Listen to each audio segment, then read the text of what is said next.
Hello everyone! Welcome back to Reyna May Official.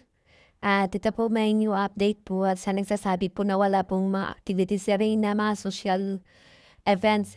Hindi lang po nabablog po yan at sa mga likod ng camera po may mga nangyayari naman na pamamasyal, nakarating kung saan-saan. Hindi lang po nabablog kasi ngayon lang din naman kami nag-a-update kasi noon talaga binigyan namin ng space yung bata na hindi mong istorbo sa pag-aaral dahil palagi na lang na nasisilip, ayan. Kaya siyempre, nandito naman tayo para hindi i-vlog yung bata. Kaya yung ginawa natin, dahil sa mga marami din nag-suggest na gusto nila makita si Reyna, maraming nag-PPM, sana ma-vlog yung bata.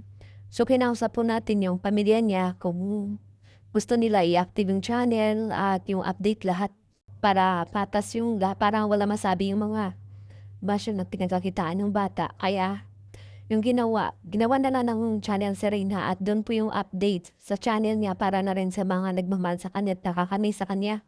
At para safe na rin kami na sinasabihan na ginagamit yung bata. At least kung mag-monetize man ito or kumita para yung makabenepisyo po is yung bata lamang.